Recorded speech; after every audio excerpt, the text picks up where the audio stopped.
Assalamualaikum warahmatullahi wabarakatuh.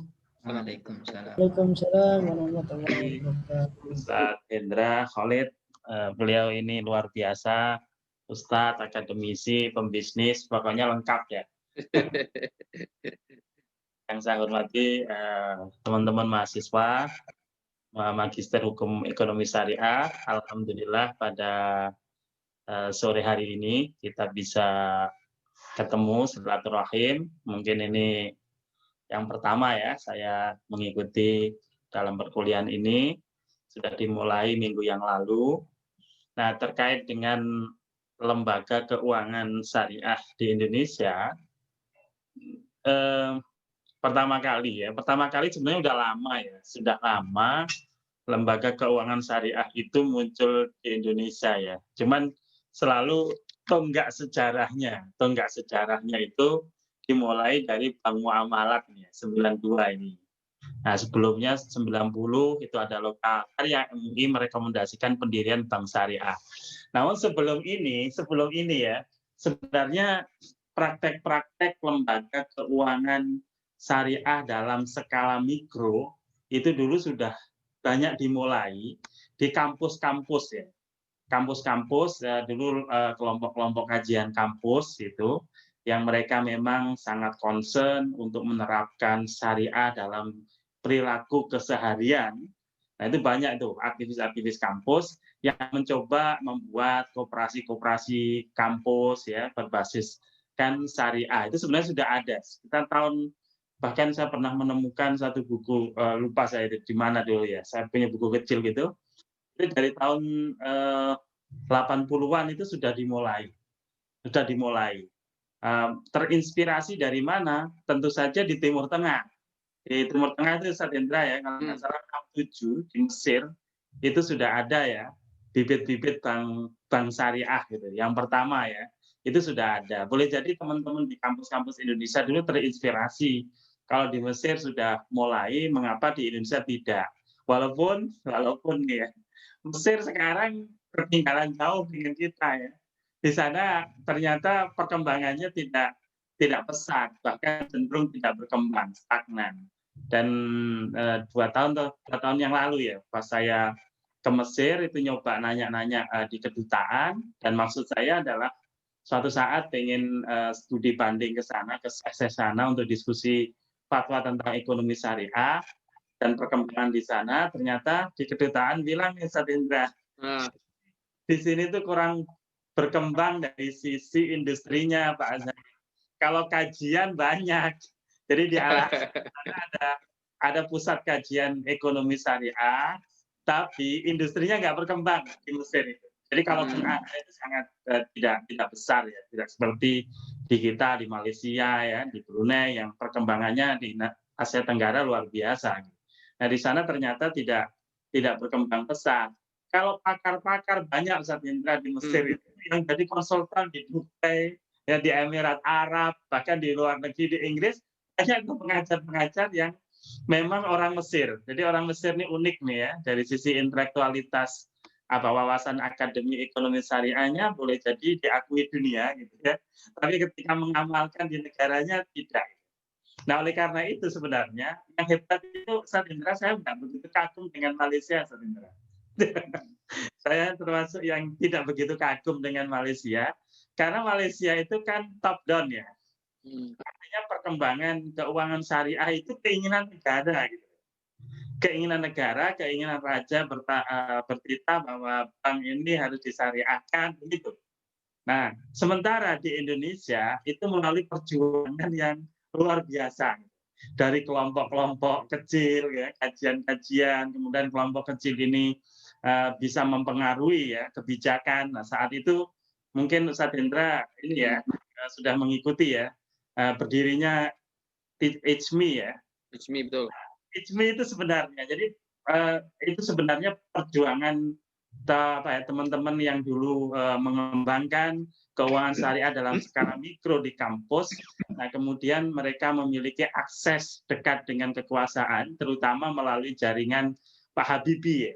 Karena waktu itu kan mungkin belum pada lahir nih ya, Mas Mis. Itu cerita masa lalu nih, Mas. Ustaz Hendra ya. Ya.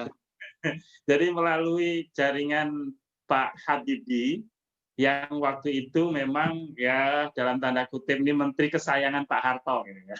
Menteri kesayangan Pak Harto, pembisik Pak Harto. Nah, kebetulan kemudian dibuatlah Ikatan Pendidikan Muslim. Dan disitulah mulai di IJMI dibicarakan. Dan tokoh-tokoh IJMI yang background-nya bukan UIN atau IAIN, Ustaz Indra ya. Jadi ini yang unik nih. Jadi kalau kita harus jujur nih, Ustaz Indra, jangan-jangan teman-temannya Pak Abdul Aziz nih ya. Jadi sebenarnya dari teman-teman yang background-nya itu justru dari perguruan tinggi umum ya, seperti dulu Pak M. Saifuddin ya. Kemudian yang di IJMI siapa itu Ustaz Hendra, yang BMT itu Ustaz Hendra? Abdul Amin Aziz. Almarhum Amin Aziz. Iya, Pak Amin Aziz kan bukan orang UIN kan? Ya. Kalau nggak salah ITB juga atau ITB gitu ya. Jadi atau UI, artinya background-nya justru perguruan tinggi umum. Ya, seperti ITB, UGM, Pak Dawang Raharjo kan ya. Almarhum ya. Ustaz Hendra ya, yang banyak nulis tentang pemikiran-pemikiran ekonomi Islam, justru orang-orang yang basisnya adalah perguruan tinggi umum.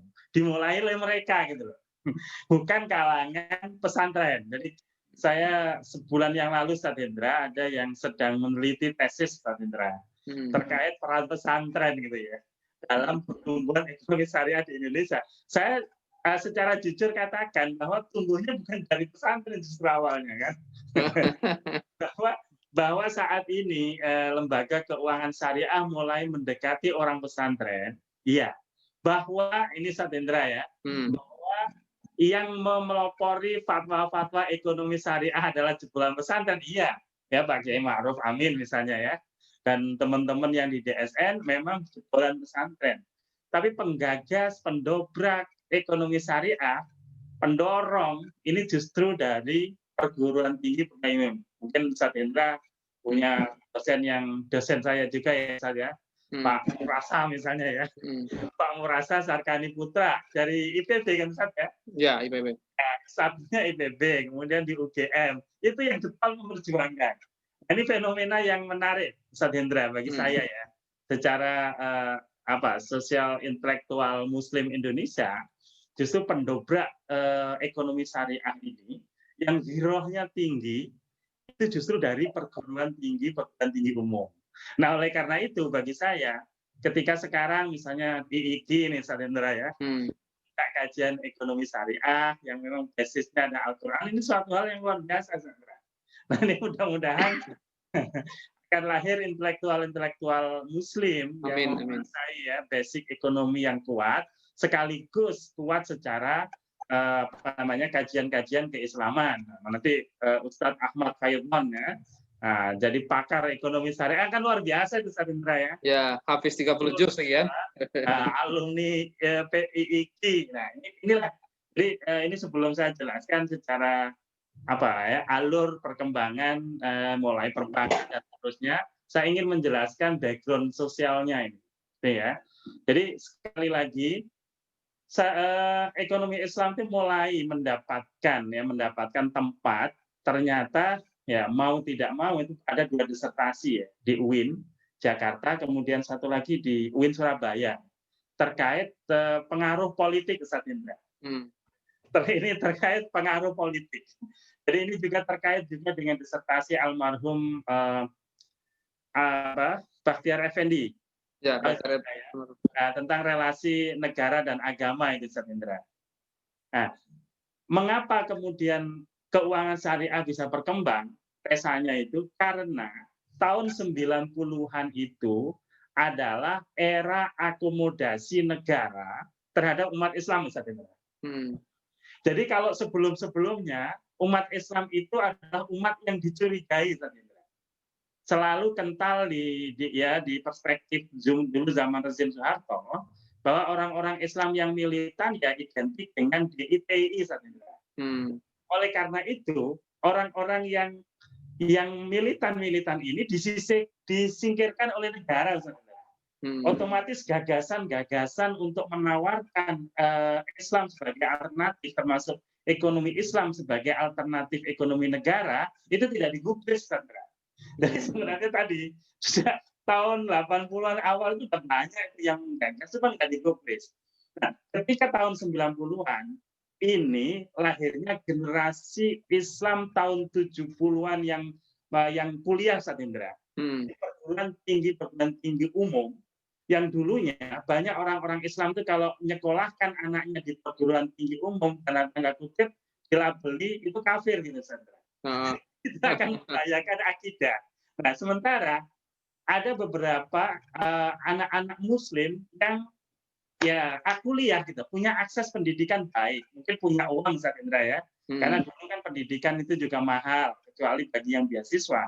Ya seperti Pak Adi Sasono itu ya, kemudian Pak Nurholis Majid, Pak Dawam Raharjo, kemudian Pak Kunto Wijoyo, itu banyak tokoh-tokoh Muslim yang tahun 90-an itu terlahirkan dari kampus tahun 70 yang memiliki pemikiran intelektual yang luar biasa dan pemikiran keindonesiaan yang toleran Ustaz Indra.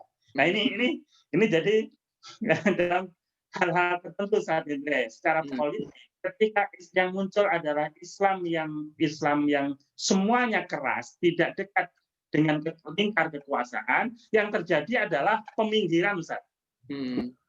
Nah, saya pernah mengikuti diskusi di almarhum Cak Nur Nurholis Majid itu. Beliau sudah memprediksikan, Cak Nur ini kan termasuk pengusung Islam modern ke Indonesia, keislaman keindonesiaan bisa.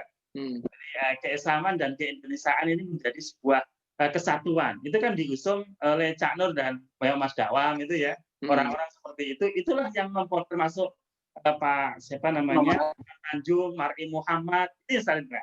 Nah, orang-orang inilah yang memperkenalkan Islam yang ramah, Islam yang tidak anti negara, bahkan dalam tanda kutip Islam yang menerima Pancasila. Nah itu Sandra. Karena tahun 70, tahun 80 itu pertarungan ideologi di Sandra. Nah, karena kekuatan politik adalah dikuasai orang-orang yang ya dalam tanda kutip nasionalis dan mereka anti agama dalam tanda kutip ya, agama yang ekstrim radikal, maka anak-anak muda ini mencoba menghadirkan Islam yang ramah negara. Islam yang dalam tanda kutip Islam nasionalis. Nah, inilah orang-orang yang tahun 90 itu memperoleh panggung Ustaz Indra. Ya, itu menarik ya analisis politiknya ya. Makanya ketika tahun 90 ini lahir generasi Muslim intelektual yang luar biasa, keislamannya luar biasa, girohnya luar biasa, tapi tidak anti pada negara, tidak anti pada Pancasila, diakomodir sama Pak Harto, gitu, Ustaz Indra. Nah, disitulah sehingga gagasan membuat IJMI itu Ustaz Indra ya, itu adalah bagian dari skenario anak-anak muda ini bagaimana menghadirkan konsep-konsep Islam dalam berpolitik, termasuk dalam berekonomi, dalam bingkai negara kesatuan Republik Indonesia. Itu Ustaz Indra. Nah, sekali lagi, mengapa kok tahun 90 itu dari perspektif politik, karena tahun 90 itu negara sudah mengakomodir ya intelektual Muslim dalam lingkaran kekuasaan. Oke, mungkin Sadendra masih SD atau masih TK. Akbar Tanjung ya sebagai menteri kan ya. Iya betul. SMP ya atau udah di ngabar ya waktu itu dia Sadendra ya. Ustaz Pak Mar'i Muhammad, itu tokoh-tokoh Muslim, Pak Adi Sasono dan lain-lain. Nah inilah kekuatan Sadendra. Nah sehingga ketika udah terbentuk IJMI, kemudian juga orang-orang Islam diakomodir, maka dengan gampangnya itu Sadendra, dengan gampangnya intelektual Muslim yang dari kampus-kampus umum tadi mendekati MUI, kemudian MUI mengadakan lokakarya ya. Tentang bunga bank. Ini sebenarnya lokakaryanya tentang bunga bank. Nah, kemudian direkomendasikan bahwa bagaimana hukum bunga bank. Nah, bunga bank waktu itu dikatakan ya belum haram Ustaz Indra. Tahun ini itu MUI belum memfatwakan bunga bank itu haram. Mengapa? Karena kalau diharamkan belum ada alternatif Ustaz Indra. Nah itulah. Nah, sehingga sebagai jalan ya, nanti jalan untuk akhirnya MUI 2003 itu mengharamkan bunga bank, maka tahun 90 ini rekomendasi dari MUI adalah agar didirikan bank yang sesuai dengan prinsip syariah, gitu ini Sandra. Ini cerita awal. Karena tadi orang-orang Islam sudah diakomodir, rekomendasi dari MUI ini disampaikan melalui IJMI, ini gampang Ustaz Indra. Bisikin Pak Harto lewat Pak Habibie gitu kan. Ya. Makanya kalau kita lihat dari sejarah Bank Muamalat, pelopor pendirian Bank Muamalat bank yang pertama sesuai syariah adalah Pak Harto, Ustaz Indra. Coba bayangkan saat itu Gubernur BI, Menteri Keuangan, terus apa lagi yang Menteri Keuangan, Gubernur BI, terus Menteri Koordinator, semuanya non Muslim, Ustaz Indra. Coba waktu itu semuanya non Muslim. Tapi kalau Pak Harto sudah bersabda, nggak bisa apa-apa, Ustaz Indra. Sebaliknya, sebelum tahun 90-an, tahun 80 atau bahkan 70 akhir, ketika Pak Harto bersabda umat Islam singkirkan, ya disingkirkan. Nah, makanya dulu di balik kekuatan politik Pak Harto kan ada apa itu? ESI apa? Yang ada semacam LSM itu, Ustaz Indra. Ya. Ya, yang membackup itu kan non Muslim semua, Ustaz Indra di situ ya. Yang memang berusaha menyingkirkan. Tapi sekali lagi tahun 90 ini mau tidak mau karena aktor-aktor intelektual Muslim juga luar biasa, akhirnya Pak Harto menerima itu. Ya, bahkan memperjuangkan berdirinya Bank Muamalat.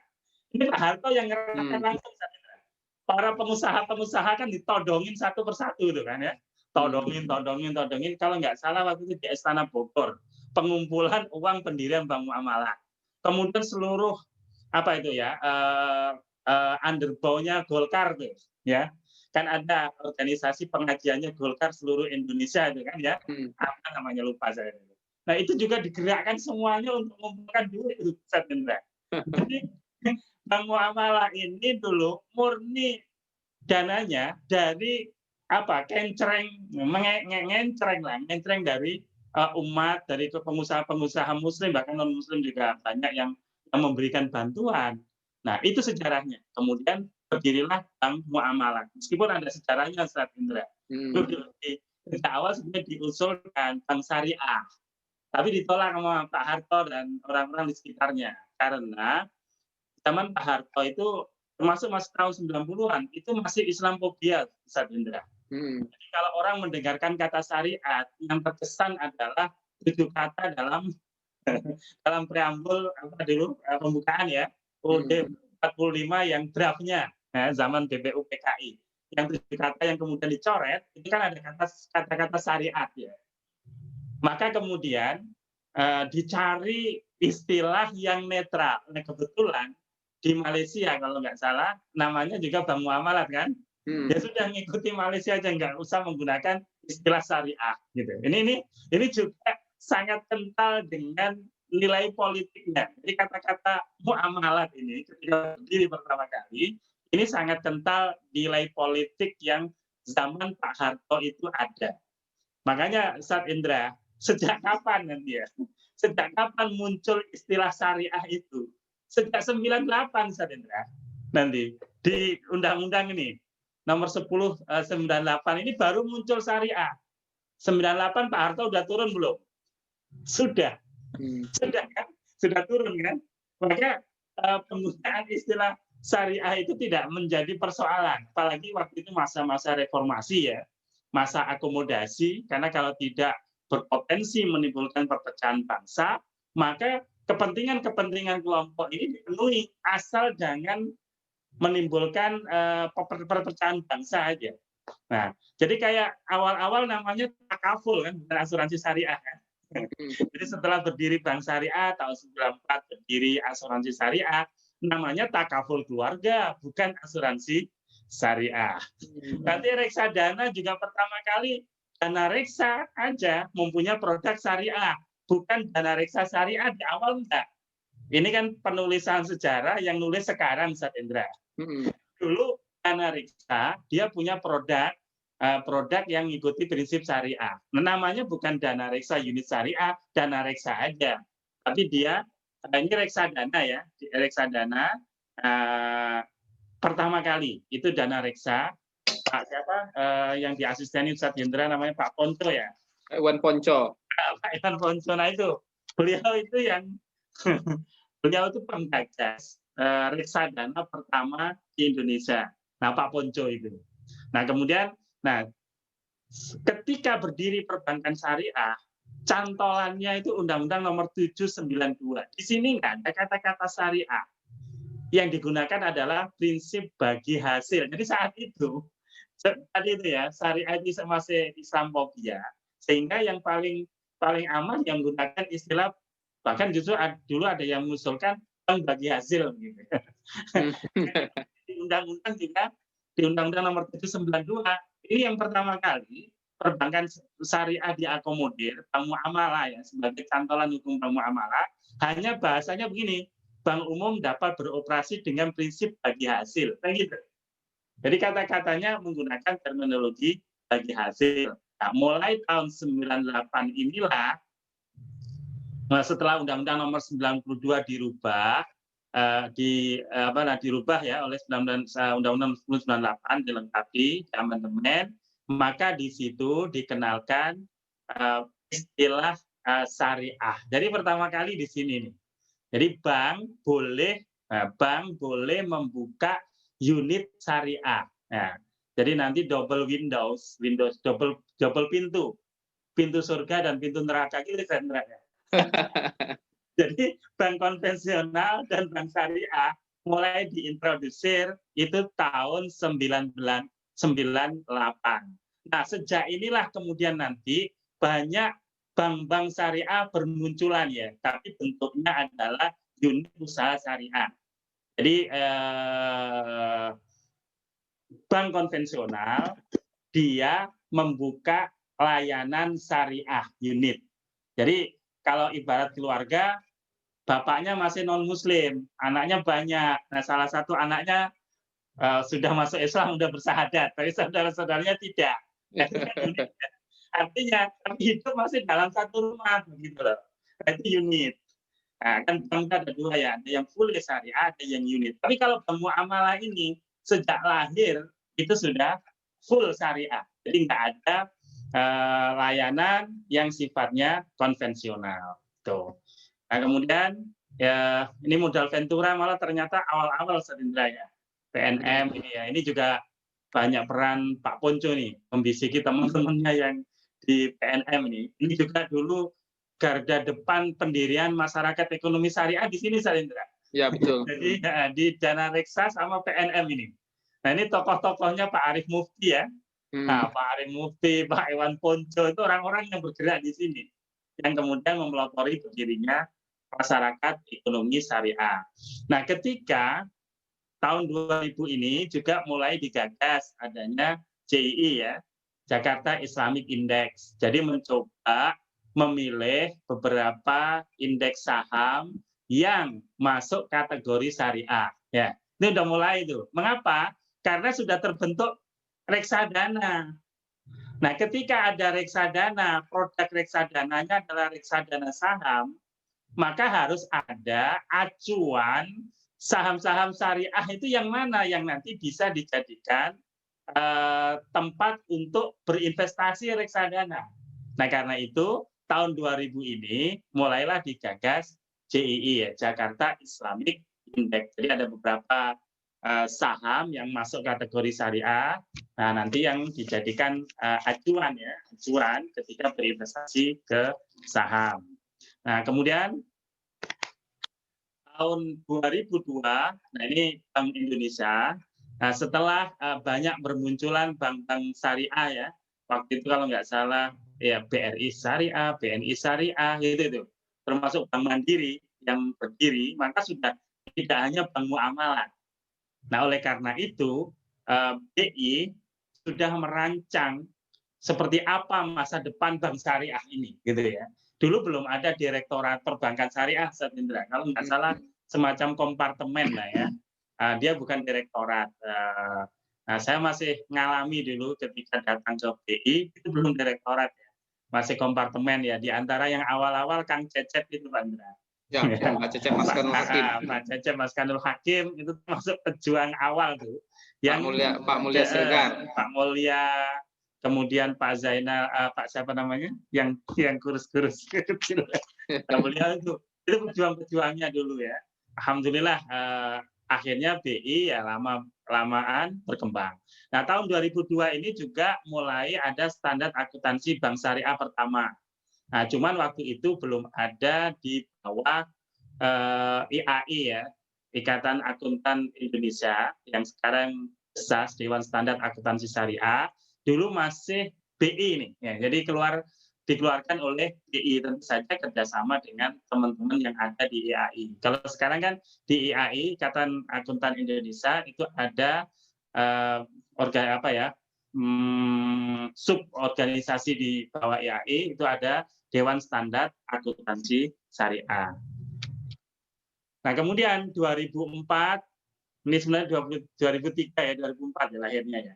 Ini lahir fatwa tentang bunga bank. Ini yang saya katakan tadi ya. Di awal tahun 90-an ini sudah pernah ada lokakarya membahas bunga bank. Nah, saat itu MUI belum berani mengatakan bunga bank haram, Ustaz Indra. Bisa menggoncangkan dunia nanti kan ya. Infrastrukturnya belum ada. Nah, baru tahun 2004 ketika bank syariah sudah relatif banyak, maka MUI mengatakan bahwa secara tegas bunga bank adalah haram ya. Nah, kecuali di daerah-daerah tertentu yang masih sulit mengakses bank syariah, maka masih dibolehkan melakukan transaksi dengan bank konvensional. Nah, ini penegasan nih. Nah, kemudian berikutnya adalah pertanyaannya, DSN lahir tahun berapa nih Pak Indra? Nah, DSN MUI itu tahun 99 sudah mulai dirintis, tapi resminya tahun 2000.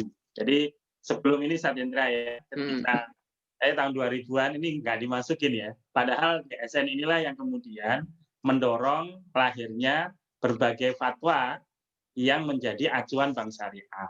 Jadi ketika fatwa bunga ini lahir, DSN sudah ada, Ustaz Indra.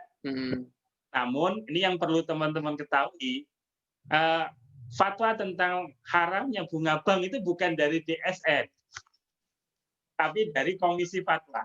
Nah, ini yang bedakan. Jadi DSN MUI dulu embrionya ada di Komisi Fatwa, tapi begitu berkembang pesat permohonan fatwa-fatwa terkait ekonomi syariah, akhirnya dipisahkan DSN dari Komisi Fatwa, gitu ya.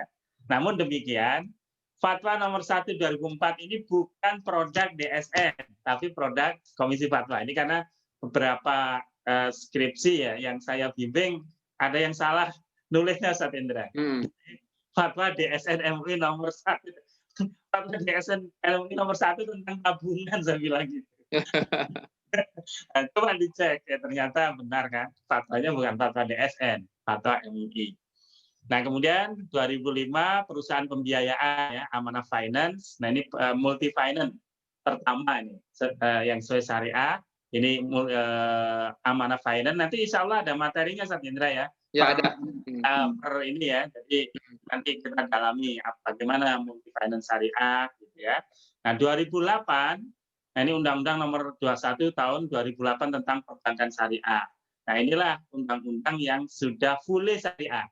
Jadi sebelumnya, undang-undang sebelumnya, syariah terkait perbankan itu diatur bersamaan dengan undang-undang perbankan secara umum, sehingga tidak memperoleh pengaturan yang lebih detail. Maka 2008 ini puncaknya perbankan syariah sudah memiliki undang-undang tersendiri. Nah, akhirnya setelah itu BI juga membentuk direktorat, dan efeknya itu.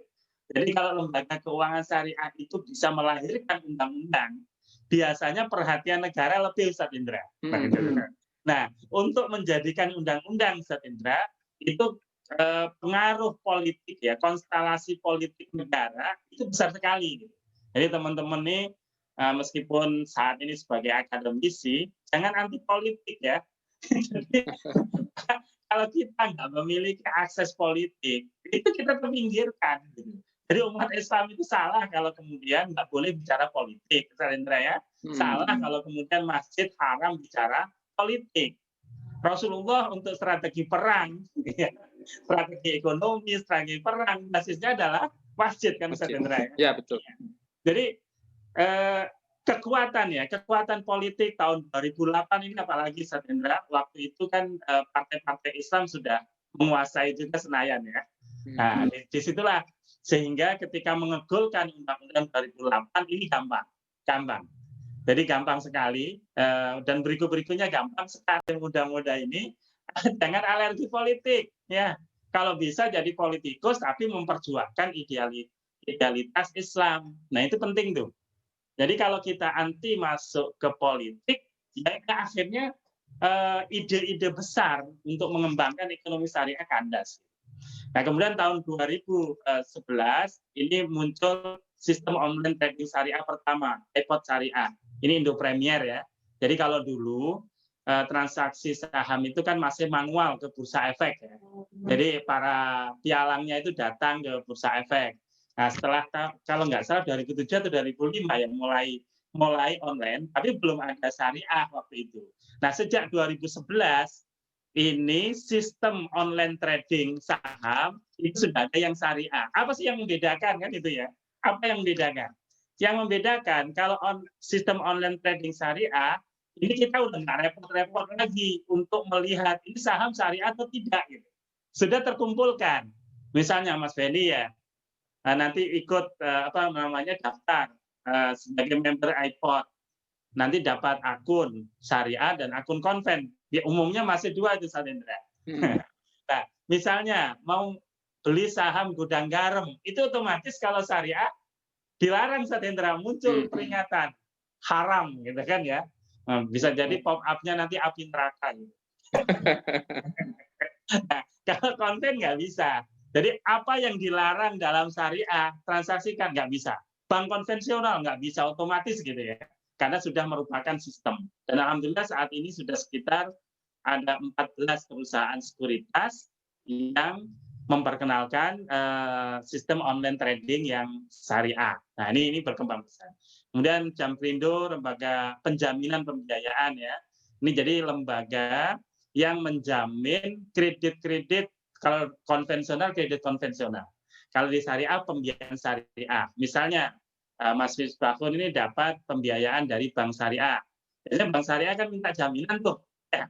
Ternyata nggak punya jaminan yang sifatnya kebendaan, misalnya nggak punya sertifikat rumah, bank bisa meminta bisa nggak memberikan jaminan berupa cover asuransi penjaminan. Nah, di sini nanti ada Askrindo ya, Syariah sudah ada juga ya, yang menjamin. Pegadaian syariah juga sama, ketika ada nasabah yang menerima pembiayaan dari pegadaian, itu pegadaian syariah juga minta backup adanya perusahaan penjaminan. Sehingga kalau nasabahnya default, tidak bisa bayar, nanti yang bayar perusahaan jaminan ini yang bayarkan. Nah, ini nanti lebih detail ada Satendra ya. Ada. Nanti. Oke. Nah, 2004 ini sekilas-sekilas kalau didetailkan, ini banyak lagi di lembaga-lembaga ya. Ini yang besarannya aja. 2014 mulailah lahir undang-undang tentang asuransi yang di sini relatif banyak mengintrodusir asuransi syariah, tapi belum tersendiri, Sandra. Belum tersendiri seperti perbankan. Tapi sekilas, meskipun ini tidak tersendiri, perhatian negara terhadap asuransi syariah relatif setara dengan perbankan, terutama setelah adanya OJK ini. Nah, setelah adanya OJK, itu kan masing-masing bidang perbankan ada OJK perbankan syariah kan ya. Di dalamnya ada yang ngurusi perbankan syariah, kemudian ada OJK yang ngurusi asuransi, pasar modal, termasuk fintech. Nah, ini semuanya sekarang ada. Namun dari sisi peraturan perundang-undangan memang masih disatukan ya asuransi. Tapi melihat pengaturannya saya tidak begitu keberatan ya, karena memang tidak ada yang menyingkirkan prinsip syariah, Satindra. Jadi ketika ada yang berbeda, itu di pasalnya ditambahin khusus yang syariah. Jadi kan ada yang sama, Ustaz Hendra, pengaturannya asuransi konven dan syariah nggak ada isu kan, dengan pasal yang sama. Tapi ketika ada karakteristik prinsip syariah yang berbeda, dimunculkanlah fatwa pasal tersendiri atau ditulis bahwa untuk pengaturan syariah akan diatur di dalam POJK begitu.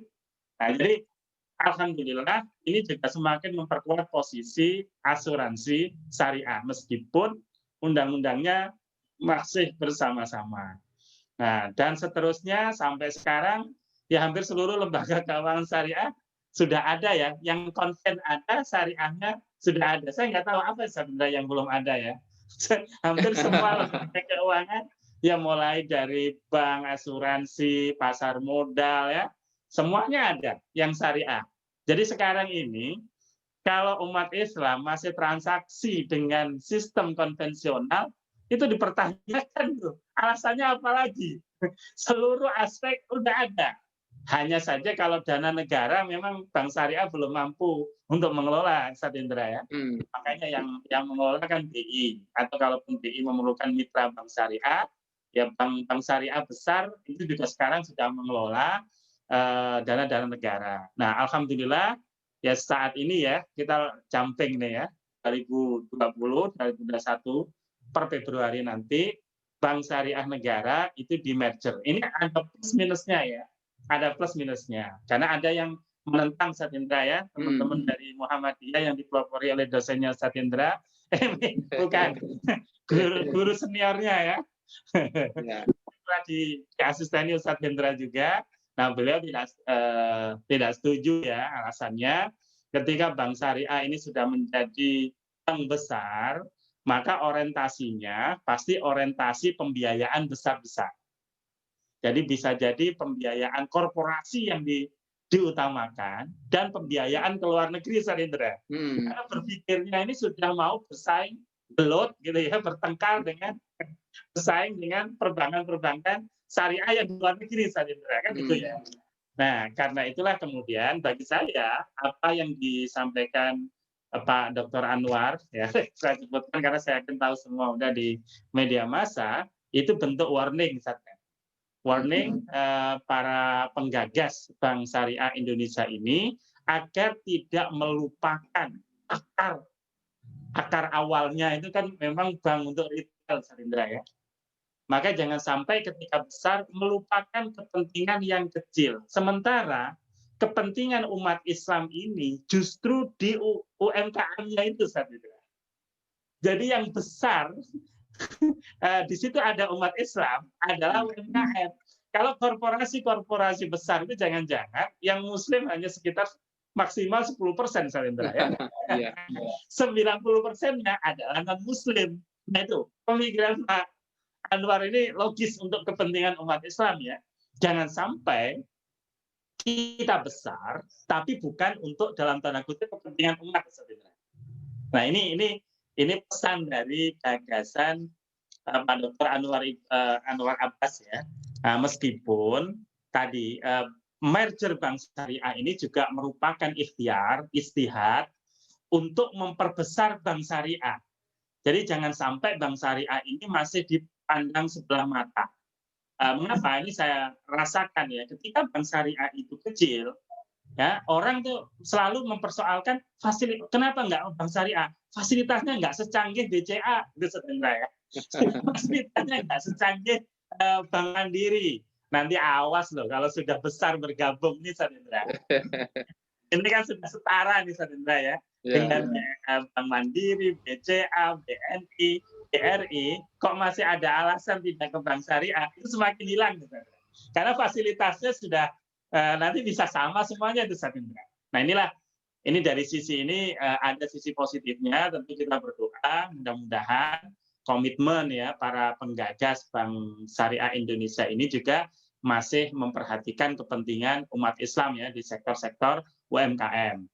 Kemarin juga ada seminar Sarindra ngikuti itu yang visi ya, yang muncul kembali persoalan-persoalan seperti itu. Saya kira itu, Sarindra. Terima kasih. Assalamualaikum warahmatullahi wabarakatuh.